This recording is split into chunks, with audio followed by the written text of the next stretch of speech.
Hello family. അപ്പോൾ ഇന്ന് എൻ്റെ വീട്ടിൽ വാട്ടർ ലില്ലി ഉണ്ട്. അത് 2 കളറിലെ വാട്ടർ ലില്ലി ഉണ്ട്. അപ്പോൾ ഇത് നിങ്ങൾ ഈ കാണുന്നത് ഡാർക്ക് റോസ് ഇല്ലേ, ഡാർക്ക് റോസിൽ നല്ല പൂവാണ് കേട്ടോ, വലിയ പൂ പിടിക്കുന്നതാണ്. ഇത് നമ്മുടെ വീടിൻ്റെ തൊട്ടടുത്തൊരു കനാലുണ്ട്.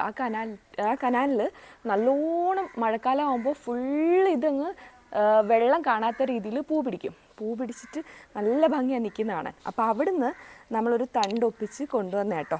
ഇതിപ്പോൾ ഒരു 2 വർഷമായി, ഇതുവരെ ഇതിൽ പൂ പിടിച്ചിട്ടില്ല. ഇനിയിപ്പോൾ ഈ പ്ലാസ്റ്റിക് പോട്ടിൽ വെക്കുന്നതുകൊണ്ടാണോ പൂ പിടിക്കാത്തതെന്ന് അറിഞ്ഞുകൂടാ. കാരണം പക്ഷേ ഞാൻ പലരുടെ വീഡിയോ കണ്ടതിനകത്തും ഇതിൽ നന്നായിട്ട് പൂ പിടിച്ച് നിൽക്കുന്ന കണ്ടിട്ടുണ്ട് കേട്ടോ. പക്ഷെ എന്താണെന്ന് അറിഞ്ഞുകൂടാ. അപ്പോൾ അതിൻ്റെ സൊല്യൂഷൻ ആർക്കെങ്കിലും അറിയാമെങ്കിൽ ഒന്ന് കമൻറ്റ് ചെയ്യണേ. നമ്മളിതിൽ ചാണകവും അതുപോലെ ചെളിയാണ് കേട്ടോ, കണ്ടത്തിലെ ചെളി എടുത്തിട്ട് വന്നിട്ട് അതാണ് ഇതിനകത്ത് ഇട്ടിട്ടുള്ളത്. ഉണക്കാവുമ്പം ഇത് ഫുൾ അങ്ങ് ഉണങ്ങിപ്പോവും, മണ്ണൊക്കെ നല്ല ഡ്രൈ ആവും. അപ്പം പിന്നെ ഞാൻ ശ്രദ്ധിക്കാൻ പോയിട്ടില്ല, കാരണം ഇതിൽ പൂ പിടിക്കുന്നില്ലല്ലോ. പക്ഷേ മഴ പെയ്തപ്പോൾ ഇത് നിറയെ വെള്ളമായി, അപ്പോഴത്തേക്ക് ഇതേ തന്നെ ഇതെല്ലാം കിളിച്ച് വന്നിട്ടുണ്ട് കേട്ടോ. ഇപ്രാവശ്യമെങ്കിലും അതിൽ പൂ പിടിക്കുമെന്ന് പ്രതീക്ഷിക്കുന്നു. പിന്നെ കൊതുകിൻ്റെ ശല്യം ഉള്ളതുകൊണ്ട് ഞാൻ ഗപ്പിമീനെ അതിനകത്ത് ഇട്ടിട്ടുണ്ട്. ഇത് നമ്മൾ റിങ്ങിൽ ചെയ്തേക്കുന്നതാണ് കേട്ടോ. ഇതിനകത്ത് താമരയുണ്ട്, അതുപോലെ ആമ്പലും ഉണ്ട് കേട്ടോ.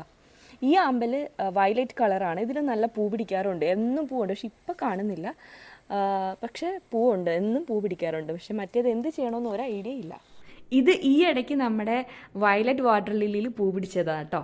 അത് ഇഷ്ടം പോലെ മൊട്ടുമുണ്ട്, നല്ലതായിട്ട് എപ്പോഴും പൂ പിടിക്കാറുണ്ട്. നല്ല ഭംഗി അത് കാണാൻ. ഇച്ചിരി ആദ്യം ചെറിയ പൂവായിരുന്നു, ഇപ്പോൾ അത് വലിയ പൂവായിട്ട് തന്നെ പിടിക്കാറുള്ളത് കേട്ടോ.